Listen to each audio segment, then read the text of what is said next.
Sejumlah rumah sakit di daerah masih kekurangan alat pelindung diri atau APD untuk menangani pasien COVID-19. Selain APD, sejumlah rumah sakit juga kekurangan ruang isolasi sehingga harus menyiapkan hotel sebagai rumah sakit darurat.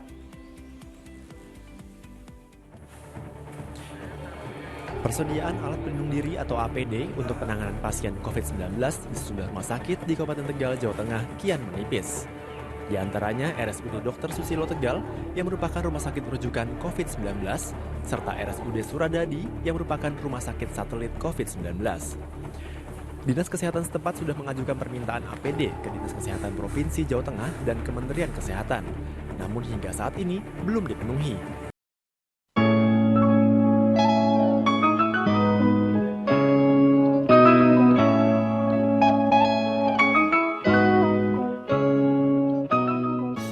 Wabah COVID-19 di Indonesia sudah terdeteksi sejak Februari tahun 2020. Berdasarkan sifatnya, virus ini sensitif terhadap panas, cairan desinfektan mengandung klorin dan alkohol. Namun, keberlanjutan penggunaan desinfektan semprot mendapatkan larangan, terutama bahaya terhadap kulit. Meskipun dapat menimbulkan bahaya, penggunaan desinfektan atau sterilisasi masih diperbolehkan untuk penggunaan pada alat pelindung diri APD. Dalam praktiknya, senyawa ozon dan sinar ultraviolet merupakan agen sterilisasi yang sering digunakan, sebab dinilai aman daripada menggunakan cairan desinfektan. Penyebaran COVID-19 yang masif di Indonesia membuat tenaga kesehatan kekurangan alat pelindung diri serta alat medis lainnya, sehingga kebutuhan akan sterilisator ketika pandemi COVID-19 cukup tinggi untuk mensterilkan peralatan medis rumah sakit. Solusi tepat guna untuk menjaga kebersihan peralatan medis yaitu membuat alat sterilisator menggunakan ozon dan lampu UV yang dilengkapi safety system. Safety system pada alat ini yaitu ketika sterilisasi sedang berlangsung, maka tidak dapat membuka pintu.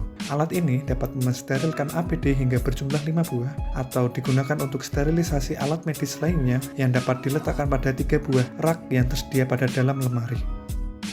Seluruh bagian dalam lemari telah dilapisi aluminium foil guna mencegah korosi pada lemari. Alat ini dilengkapi generator ozon untuk memproduksi ozon, sensor ozon untuk membaca kadar ozon, limit switch dan solenoid digunakan untuk safety system yang terletak pada kedua pintu bagian atas dan bawah. Pemroses yang digunakan pada sistem ini yaitu Arduino. Lemari terbuat dari bahan plat besi dengan tebal 1,2 mm dengan dimensi 61 x 81 x 200 cm.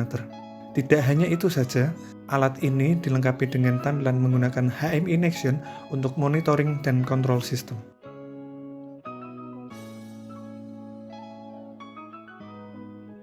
Operasian alat ini yaitu dengan memasukkan barang yang akan disterilisasi. Selanjutnya, tutup rapat pintu agar tidak terjadi kebocoran gas ozon. Lalu, menghubungkan alat dengan sumber tegangan. Setelah itu, tekan tombol push button yang terletak pada bagian depan pintu lemari. Ikuti langkah-langkah yang tertera pada tampilan HMI Nextion.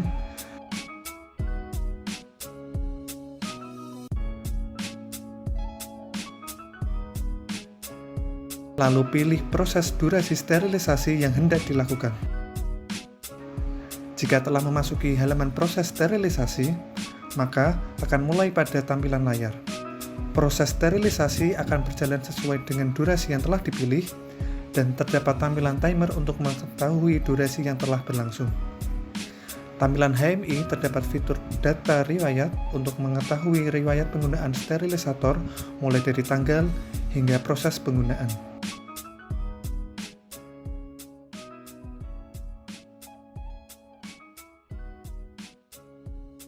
Nah, itu tadi penjelasan alat sterilisator hybrid dan cara kerja penggunaannya. Diharapkan, dengan adanya alat ini akan membantu proses sterilisasi dalam dunia medis untuk tenaga kesehatan.